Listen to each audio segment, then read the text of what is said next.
আসসালামু আলাইকুম। আশা করি সবাই অনেক ভালো আছেন। আমি অনেক ভালো আছি। তো ভিডিওটি ভালো লাগলে অবশ্যই একটা লাইক কমেন্ট করে আমার পাশে থাকবেন। আর ভিডিওটি স্কিপ না করে শুরু থেকে শেষ পর্যন্ত দেখতে থাকুন, অবশ্যই ভালো লাগবে।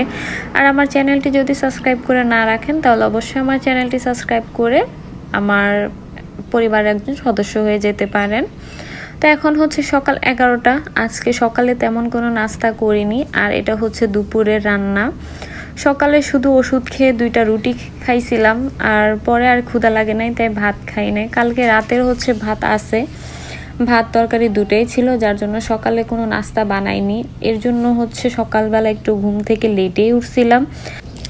ঘুম থেকে দেরি করে ওঠার একটাই কারণ রাতে হচ্ছে ভালো করে ঘুমাতে পারি না। রাতের বেলা একবার কারেন্ট আসে, আরেকবার চলে যায়, আর একটা কয়েল ধরালে তো আপনার সারা রাত যায় না। তো আর কি, এর জন্য সকালে ঘুম থেকে আমি উঠতে পারি না। আমার শরীরটা এমনিতে অসুস্থ, যেহেতু আমি অ্যান্টিবায়োটিক ওষুধ খাই, যার জন্য আরও শরীরটা বেশি ক্লান্ত লাগে। এর জন্য হচ্ছে আমার ঘুমের প্রেশার বেশি।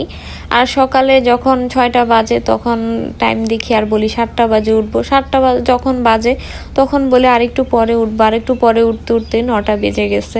আর 9টা বাজে উঠলে হচ্ছে কখন নাস্তা বানাবো, কখন আর খাবো। তো এর জন্য হচ্ছে আমি আগের দিন বেশি করে ভাত তরকারি রান্না করে রাখি, যেহেতু সকালবেলা ঠান্ডা ঠান্ডা খেতে পারি। আর গরমকালে তো গরম ভাত গরম তরকারি খেতে এতটাও ভালো লাগে না, যার জন্য হচ্ছে ভাত থাকলে একটু পানি দিয়ে রাখি, তারপর যেহেতু সকালবেলা খাওয়া যাবে।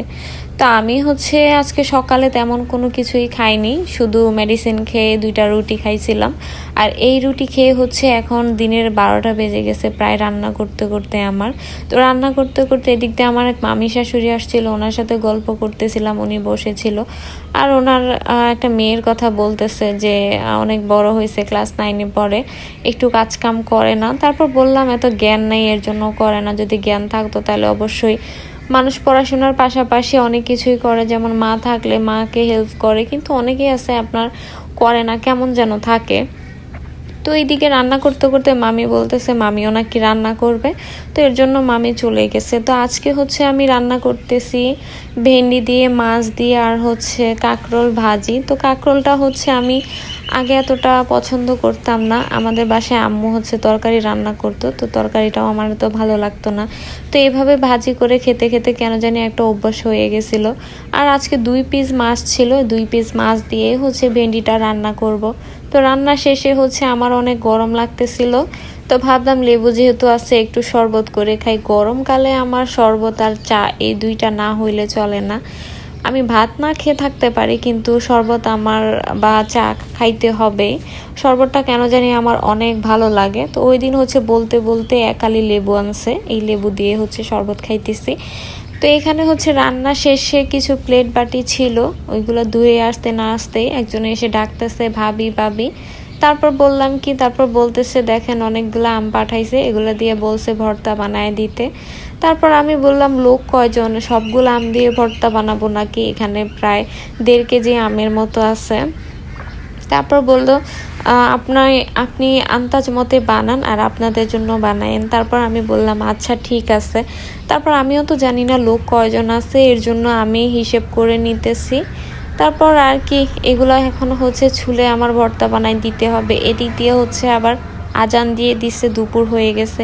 অনেকক্ষণ তো না খেয়ে আসি খালি পেটে, এখন যে কখন গোসল করব, কখন ভাত খাবো, এটাই হচ্ছে। আর এই একা একা আমগুলো আমি এখন ছুলবো আর হচ্ছে পলে দিব। তো এইখানে হচ্ছে তারা বিট লবণ পাঠাইছে। বিট লবণ দিয়ে আম খাইতে কেমন লাগে আমি জানি না, তবু আমি আজকে খেয়ে দেখবো যে কেমন লাগে। এখানে তারা চিনিও কিনে দিছে, ভালো হয়েছে, আমার চিনিগুলা বেঁচে গেছে। এখন হচ্ছে শুকনা মরিচ টেলে এগুলাকে হচ্ছে ভর্তা বানিয়ে দিব। আর এই যে এই মেশিনের উপরে আমাকে এই 4টা আম দিয়ে গেছে আমার চাচি শাশুড়ি। আজকে অনেক দিন ধরে বলতেছে আমাদের বাড়ি থেকে যায় আমাইনো আমাইনো।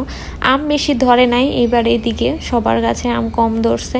তো কাকি আমাকে এই কয়টা আম হচ্ছে পায়রা দিছিল, তাদের বাড়িতে গেছিলাম আর সকালবেলা। এখানে হচ্ছে আম ভর্তা খাইতেছি, ওই যে তাদেরকে আম ভর্তা বানাই দিছিলাম। ওইখান থেকে আমি একটু রেখে দিছি, কারণ আমার ছোট একটা দেবর আছে জাহিদ, ও বলছিল ভাবে আমার জন্য একটু রাইখা দিয়েন, আমি দুপুরে গোসল করে খাওয়া দাওয়া করে আসবো। তারপর ও বিকালবেলা এসে বলতেছে ভাবে আমার আম ভর্তা কই, আমি বললাম ফ্রিজে আছে নিয়ে খাও। তারপর ও খাইতেছে, আমি একটু খেয়ে দেখতেছিলাম যে কেমন হয়েছে। না, আম ভর্তাটা আসলে অনেক ভালো হয়েছে। এই যে অনেকগুলা কাপড় আমি কেটে রাখছি, জানি না এগুলো আমি কখন সেলাই করব, আমি যে এত অলস।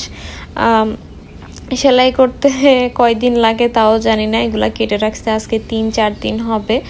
তো যাই হোক, আস্তে আস্তে সেলাই করে দিব, কেটে যেতে ফেলছি, সেলাই তো করতে হবেই।